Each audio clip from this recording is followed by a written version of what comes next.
À ce stade de la grossesse, vous n'espérez plus qu'une chose, accoucher rapidement. Le poids de votre ventre est de plus en plus important, ce qui peut occasionner quelques petits soucis de sommeil, et vous commencez à être bien fatigué. Continuez à surveiller attentivement vos contractions et tenez-vous également prête à partir à la maternité, veillez à ce que votre valise et tous vos papiers soient en ordre.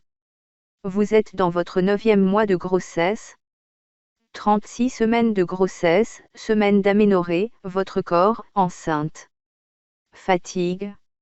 Vous arriverez bientôt à la fin de cette course de fond qu'est la grossesse, il est normal que vous soyez fatigué. À la fois physiquement, le ventre pèse, le sommeil est difficile, mais aussi psychologiquement, avec l'appréhension liée à l'accouchement et à ce grand saut dans l'inconnu qu'est la maternité. Reposez-vous le plus possible, faites des siestes, et profitez aussi de vos dernières semaines avec un ventre rond. Dans quelques semaines il vous manquera. Sommeil. Pas facile de trouver la bonne position pour dormir avec un ventre aussi volumineux. Vous avez du mal à trouver le sommeil et à vous reposer vraiment. L'idéal est de vous allonger sur le côté gauche, afin de ne pas comprimer la veine cave. Ensuite, placez un oreiller sous votre ventre afin de le caler et un autre sous vos jambes, pour les surélever légèrement et éviter les problèmes de circulation. Vous pouvez aussi utiliser dès maintenant votre coussin d'allaitement, si vous en avez acheté un, afin de trouver une position confortable. N'hésitez pas à vous allonger dès que vous en ressentez l'envie, et de faire une sieste en début d'après-midi. C'est le moment ou jamais de vous reposer. Coussin d'allaitement, lequel choisir? Le coussin d'allaitement s'utilise dès la grossesse pour faciliter les nuits des femmes enceintes. Il sert ensuite à allaiter son bébé, mais aussi à le positionner confortablement. Nos conseils pour bien le choisir. Contractions. En ce 9e mois de grossesse, les contractions devraient être de plus en plus nombreuses. Votre priorité est de les surveiller attentivement. Elles devraient être plus fréquentes, mais encore assez irrégulières. Si vous constatez que leur rythme est plus fréquent, prêtez-y une attention toute particulière. Les médecins préconisent de se rendre à la maternité quand les contractions surviennent toutes les 5 minutes et qu'elles sont de plus en plus intenses. Si ce n'est pas le cas, encore un peu de patience. Mal au ventre. À l'approche de l'accouchement, des douleurs au ventre semblables à celles des règles sont fréquentes. L'utérus se prépare à l'accouchement et les ligaments se détendent, provoquant alors douleurs et inconfort. Soyez toutefois attentive à ces douleurs, si elles vous clouent sur place et deviennent régulières, il pourrait s'agir de contractions. J'ai des pertes blanches, est-ce normal? En fin de grossesse, les pertes blanches peuvent devenir plus abondantes. Elles peuvent être un signe que le bouchon muqueux, qui ferme l'entrée du col de l'utérus, est en train d'être évacué et que l'accouchement se rapproche. Si les pertes sont odorantes et provoquent des démangeaisons, mieux vaut consulter, il pourrait s'agir d'une mycose. Bouchon muqueux, définition, perte, aspect, ce qu'il faut savoir. Chantal Birman, sage-femme libérale, nous en dit plus sur le bouchon muqueux, qui se forme tout au long de la grossesse. Mais pas de panique, si la future maman finit par le perdre avant d'accoucher, il s'agit d'un événement qui ne demande pas d'attention particulière. 36 semaines de grossesse, le développement du fœtus. Au cours de ce 9e mois de grossesse, la croissance de votre bébé commence à ralentir. Il est parfaitement prêt à naître.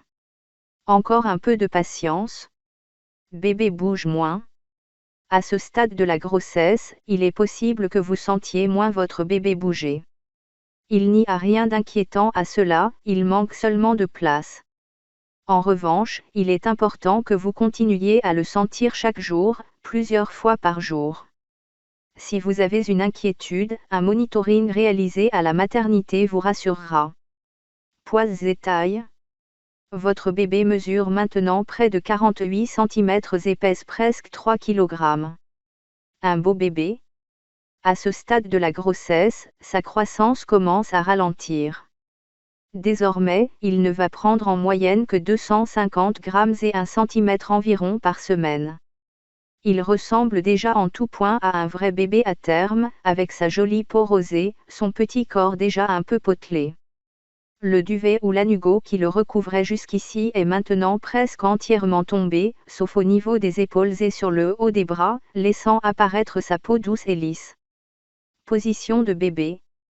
Si votre bébé ne s'est pas encore retourné, il peut toujours le faire en cette 36e semaine de grossesse.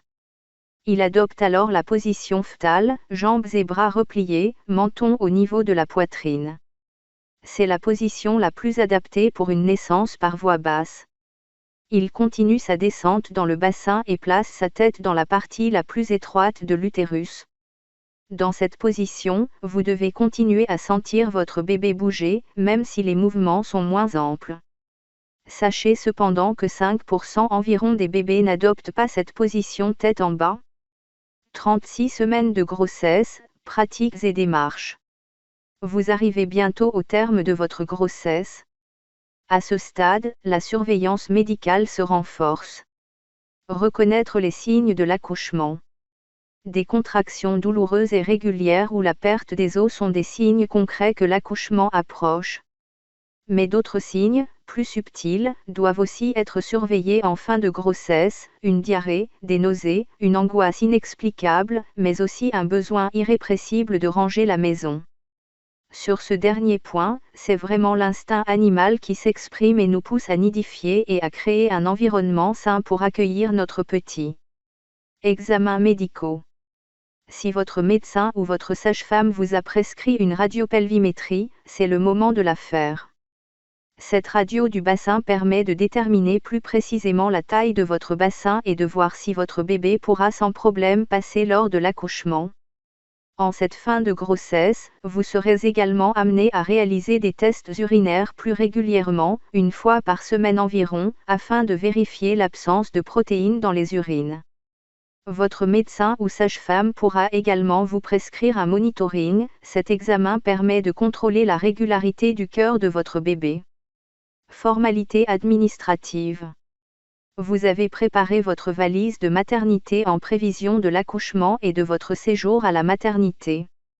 C'est parfait. Profitez-en, à ce stade de la grossesse, pour rassembler tous les papiers dont vous aurez besoin à la maternité, carte d'identité, carte de sécurité sociale et carte de mutuelle notamment. Pensez aussi à votre livret de famille et à votre carte de groupe sanguin. N'oubliez pas votre dossier de grossesse au complet avec les différents examens réalisés, les résultats du bilan prescrit pour la péridurale ainsi que le dossier d'inscription à la maternité. Vous voilà désormais prête pour la naissance.